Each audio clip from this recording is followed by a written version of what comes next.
On behalf of St James Ethics Centre, the Wheeler Centre, the Melbourne Food and Wine Festival, The Age, the City of Melbourne and the ABC, all of whom have worked together to make this event possible, I'd like to welcome Philip Wollen.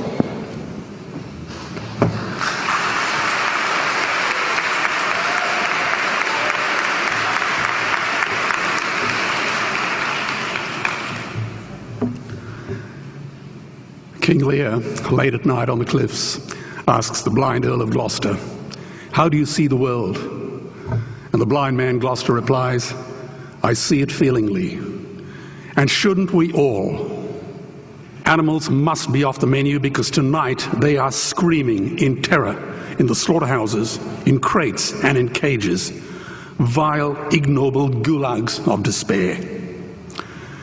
You see, I heard the screams of my dying father as his body was ravaged by the cancer that killed him.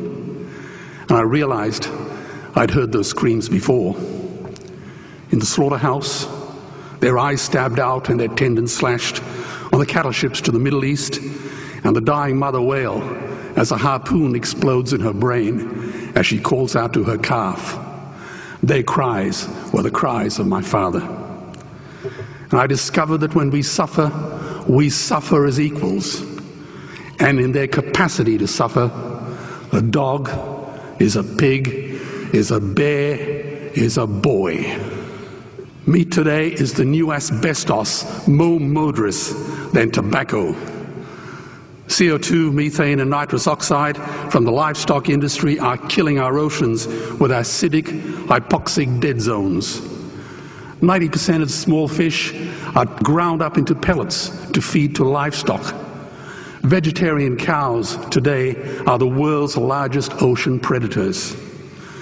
The oceans are dying in our time. By 2048, all our fisheries will be dead, the lungs and the arteries of the earth. Billions of bouncy little chicks are ground up alive simply because they are male. Only 100 billion people have ever lived. 7 billion people live today.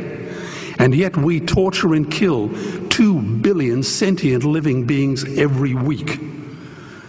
10,000 entire species are wiped out every year because of the actions of one. And we're now facing the 6th mass extinction in cosmological history. If any other organism did this, a biologist would call them a virus.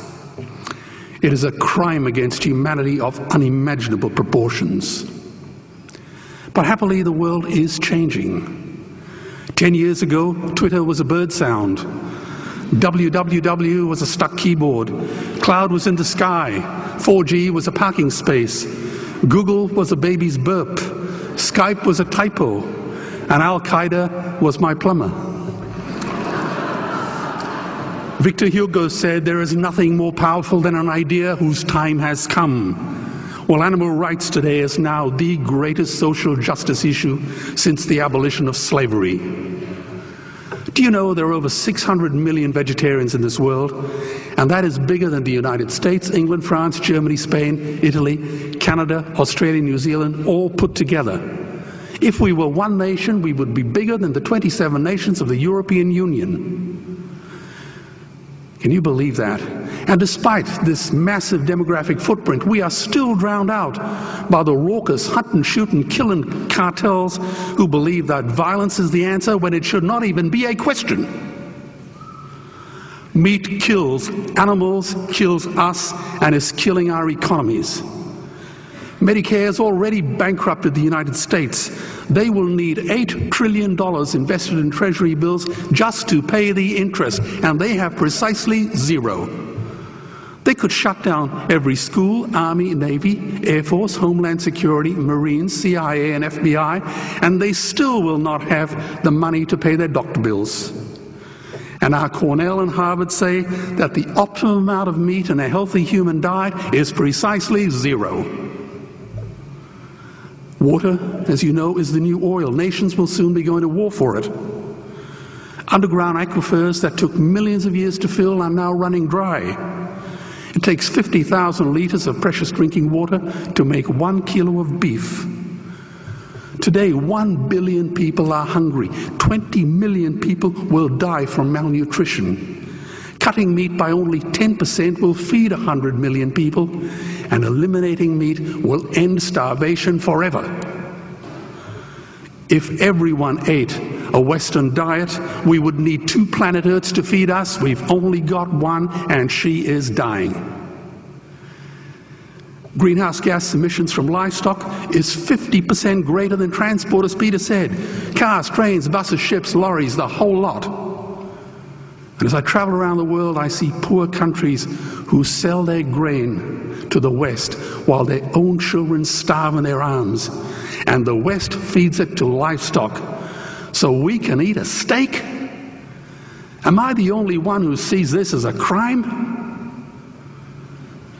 Believe me, every morsel of meat we eat is slapping the tear-stained face of a hungry child.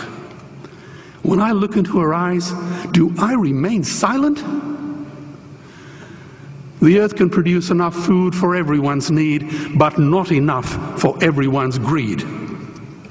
We are facing the perfect storm. If any nation had developed weapons that could wreak such havoc on the planet, we would launch a preemptive military strike and bomb it back into the Bronze Age. But it's not a rogue state. It's an industry. The good news is we don't have to bomb it. We can just stop buying it. Sir George Bush was wrong.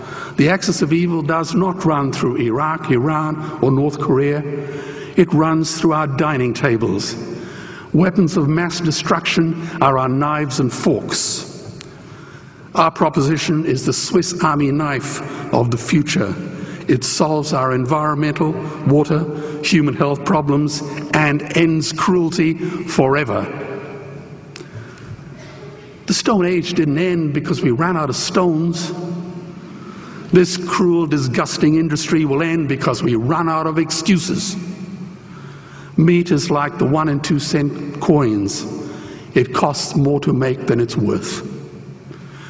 And I come from the bush.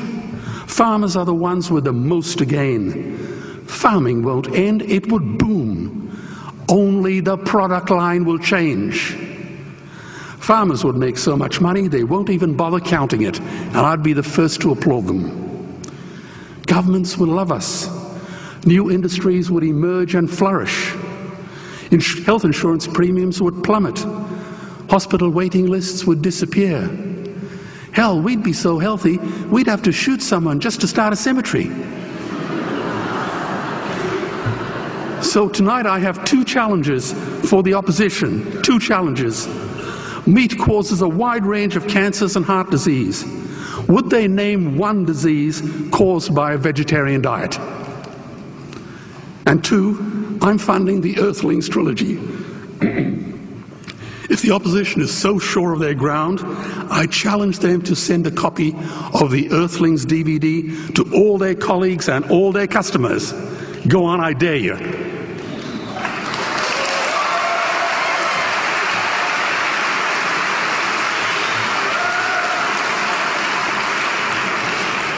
Animals are not just other species, they are other nations, and we murder them at our peril. The peace map is drawn on a menu. Peace is not just the absence of war, it is the presence of justice. Justice must be blind to race, color, religion, or species. If she's not blind, she will be a weapon of terror. And tonight, there is unimaginable terror in those ghastly Guantanamos we call factory farms or slaughterhouses. Believe me, if slaughterhouses had glass walls, we wouldn't be having this debate tonight. You see, I believe another world is possible. And on a quiet night, I can hear her breathing. Let's get animals off the menu and out of these torture chambers. Please vote tonight for those who have no voice. Thank you.